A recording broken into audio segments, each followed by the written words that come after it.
नेहा बेटा, अब उठ भी जाओ, कॉलेज नहीं जाना है क्या? जाना है माँ, लेकिन थोड़ी देर और सोने दो ना। बेटा, एक बार जरा उठकर घड़ी की तरफ देखो, 10 बज चुके हैं और 10:30 का तो कॉलेज है तुम्हारा। माँ, आपने मुझे पहले क्यों नहीं उठाया? नेहा जल्दी से उठकर कॉलेज के लिए रेडी हो जाती है और अपनी बड़ी सी गाड़ी में बैठकर कॉलेज के लिए निकल जाती है। सॉरी सॉरी सॉरी मयंक, आज फिर से तुम्हें मेरे लिए वेट करना पड़ा। क्या करूँ, सुबह जल्दी उठा ही नहीं जाता। हाँ, पर तुम टेंशन मत लो। जब हमारी शादी हो जाएगी ना, तो मैं घर में सबसे पहले उठकर सबके लिए अपने हाथों से ब्रेकफास्ट बनाऊंगी। अच्छा, तो फिर रहने दो, क्योंकि जो तुम्हारे लिए ब्रेकफास्ट होगा वो हमारे लिए दोपहर का लंच होगा। मयंक की बात सुन नेहा हंसने लगती है। नेहा अपने माता पिता की एक लौती बेटी होने के साथ साथ काफी अमीर परिवार से भी होती है। वहीं मयंक एक नॉर्मल मिडिल क्लास फैमिली से होता है, लेकिन इसके बाद भी उन दोनों में काफी प्यार था। और आज फाइनली नेहा अपने प्यार मयंक के बारे में अपने मम्मी पापा को सब कुछ बता देती है, जिसे सुनकर नेहा के पिता बोलते हैं, तुमने सोच भी कैसे लिया कि मैं तुम्हारा रिश्ता उस मिडिल क्लास लड़के के साथ कर दूंगा? मैं बहुत पहले ही तुम्हारी शादी अपने बिजनेस पार्टनर के बेटे के साथ तय कर चुका हूँ। लेकिन पापा, मैं मयंक से बहुत प्यार करती हूँ और मैं मयंक के बिना नहीं रह सकती। 4 दिन के प्यार को भुलाने में ज्यादा समय नहीं लगता, समझी? अपने पिता की बात सुन नेहा समझ चुकी थी कि उसके पिता उसके और मयंक की शादी के लिए कभी हाँ नहीं करेंगे। इसलिए नेहा ने किसी को बिना बताए मयंक से मंदिर में शादी कर लेती है। शादी करके नेहा मयंक को अपने साथ घर लेकर आती है, जिसे देख नेहा के पिता, इतनी गिरी हुई हरकत करने के बाद तुमने सोच कैसे लिया कि मैं किसी और लड़के को आशीर्वाद दूंगा? तूने मेरा गुरूर तोड़ा है। अब तू देख मैं कैसे तेरी जिंदगी बर्बाद करता हूँ। अब निकल जा मेरे घर से। अपने पिता की बात सुन बेचारी नेहा आंखों में आंसू लिए मयंक के साथ उसके मिडिल क्लास घर में आ जाती है। मयंक का परिवार भले ही मिडिल क्लास था, लेकिन वो लोग काफी अच्छे होते हैं और बड़े प्यार से नेहा का ख्याल रखते हैं। नेहा की शादी को भी 1 हफ्ता ही हुआ था कि एक दिन, जी बॉस, बुलाया आपने? ये लो तुम्हारा रेजिग्नेशन लेटर। कल से तुम्हें ऑफिस आने की कोई जरूरत नहीं है। क्या? ये क्या कह रहे हैं आप? अगर मुझसे कोई गलती हुई है तो मुझे बताइए, मैं इस गलती को ठीक करूंगा। तुमसे कोई गलती नहीं हुई है। कंपनी में काफी स्टाफ हो चुका है, इसलिए हम एक्स्ट्रा स्टाफ निकाल रहे हैं। अचानक नौकरी से निकाले जाने की वजह से मयंक काफी परेशान हो जाता है और वो जैसे ही घर आता है, भैया आप इस टाइम घर में क्या कर रहे हैं और आप सब लोग इतने परेशान क्यों हैं? क्या बताऊं मयंक, आज कंपनी के बॉस ने मुझे अपने केबिन में बुलाया और अचानक से मुझे रेजिग्नेशन लेटर दे दिया। क्या आपके साथ भी ऐसा हुआ? मेरी कंपनी वालों ने भी मुझे निकाल दिया, लेकिन ऐसे अचानक हमारे साथ ऐसा क्यों हुआ? ये सब कुछ मेरे पापा ने किया है। इसके पीछे जरूर मेरे पापा का हाथ है। उन्होंने कहा था कि वो मुझे बर्बाद कर देंगे, इसलिए उन्होंने आप लोगों के साथ ऐसा किया। नेहा बहू, तू ऐसे रो मत। सिर्फ नौकरी ही तो छीनी है, यहाँ नहीं तो कहीं और सही। नेहा, तुम्हें परेशान होने की कोई जरूरत नहीं है। हम जल्दी ही कोई और नौकरी ढूंढ लेंगे। मयंक और अजीत दोनों ने कई सारी कंपनीज में इंटरव्यू देते हैं, लेकिन सत्येंद्र चौधरी के कांटेक्ट की वजह से उन दोनों भाइयों को कहीं नौकरी नहीं मिलती, जिसकी वजह से अब घर में सारे लोग परेशान होते हैं। लेकिन सत्येंद्र चौधरी यही नहीं रुकता। अपने अच्छे कांटेक्ट की वजह से नेहा के जेठानी के बच्चे को भी स्कूल से निकलवा देता है, जिसकी वजह से नेहा काफी परेशान होती है। लेकिन इतना सब कुछ हो जाने के बाद भी नेहा के ससुराल वालों ने उसे कुछ नहीं कहते। चाची चाची, बाहर कितनी अच्छी बारिश हो रही है ना, आप हमारे लिए गर्मा गर्म पकौड़े बनाओ ना। ठीक है, मैं अभी अपने क्यूट क्यूट से बच्चे के लिए पकौड़े बनाती हूँ। नेहा बारिश होता देख सबके लिए गर्मा गर्म पकौड़े बनाती है।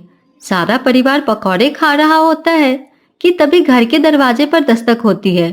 मयंक जैसे ही दरवाजा खोलता है तो उसके सामने उसके मकान मालिक खड़ा होता है।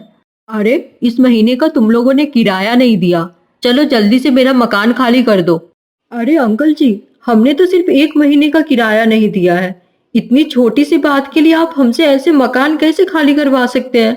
इतने सालों से तो हम मकान का किराया दे ही रहे हैं ना।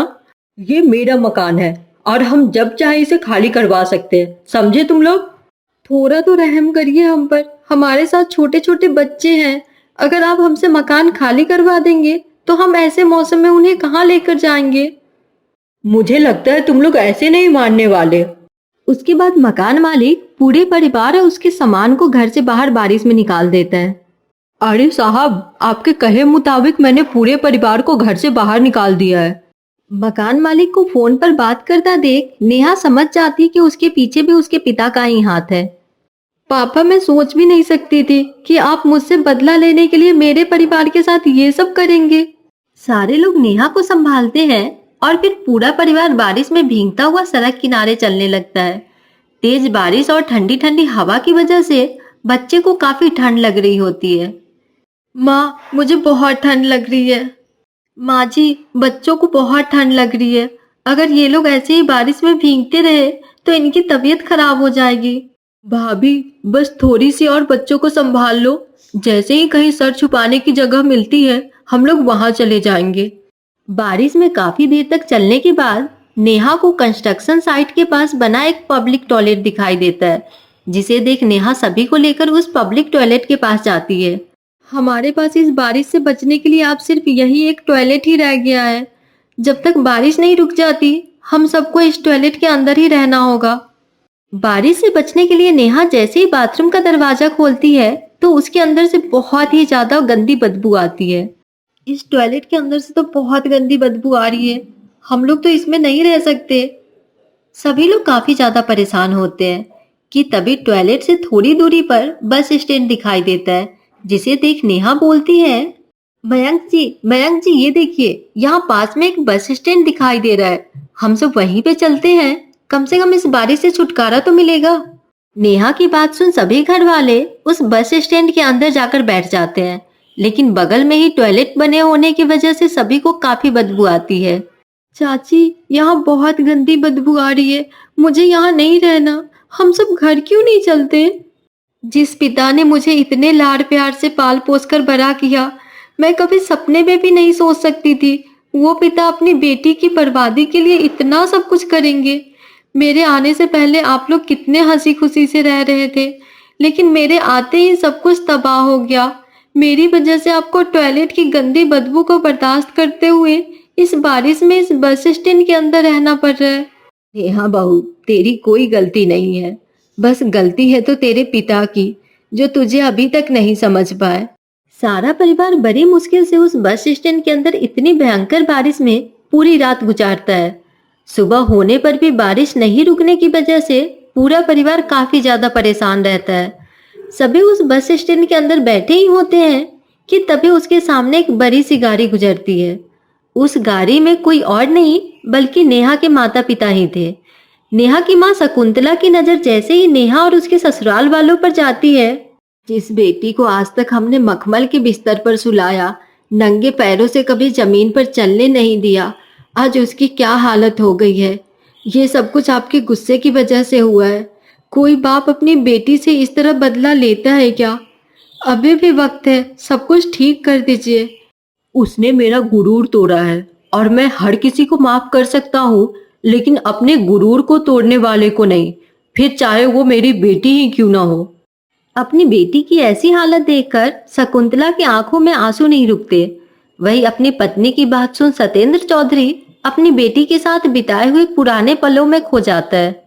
जो पिता अपनी इकलौती बेटी को एक छोटी सी चोट लग जाने पर भी पूरा घर सर पर उठा लेता था, वही पिता अब अपनी बेटी को इतनी गहरी चोट दे चुका था जिससे वह चाहकर भी नहीं उभर सकती थी। इन सभी यादों को याद करते हुए सत्येंद्र चौधरी की आंखों से आंसू गिरने लगते हैं। सत्येंद्र चौधरी जल्दी से गाड़ी घुमाकर उस टॉयलेट के पास ले जाता है। वही नेहा जैसे ही अपने पिता को देखती है, इतना सब कुछ तो कर दिया आपने, अब क्या देखने आए हैं कि मैं जिंदा हूं या नहीं? शर्म आती है मुझे आपको अपने पापा कहते हुए। कोई बाप अपनी बेटी के साथ ऐसा करता है क्या? अब चले जाइए यहाँ से और दोबारा कभी मेरे सामने मत आइएगा। नहीं बेटा, मुझसे बहुत बड़ी गलती हो गई। मैं अपने गुरूर, घमंड और अमीरी के चक्कर में अपनी उसी बेटी को दुख दे बैठा जो मुझे मेरी जान से भी ज्यादा प्यारी है। आज जब तुझे इस बारिश में तेरे ससुराल वालों के साथ इस टॉयलेट की गंदी बदबू में रहते हुए देखा, तब जाकर मुझे मेरी गलती का एहसास हुआ। मुझे माफ कर देना बेटा। सत्येंद्र चौधरी अपनी बेटी और उसके ससुराल वालों के सामने हाथ जोड़कर माफी मांगता है, जिसके चलते पूरा परिवार सत्येंद्र चौधरी को माफ कर देता है और नेहा भी अपने पिता के किए हुए सब अत्याचारों को भुला देती है। जिसके बाद अब सत्येंद्र चौधरी वापस मयंक और अजीत को उनकी नौकरी दिलवाता है, बच्चों को भी स्कूल में एडमिशन और साथ ही सबको उनके घर भी दिलवाता है और अब हमेशा के लिए उनका रिश्ता प्यार से भर जाता है।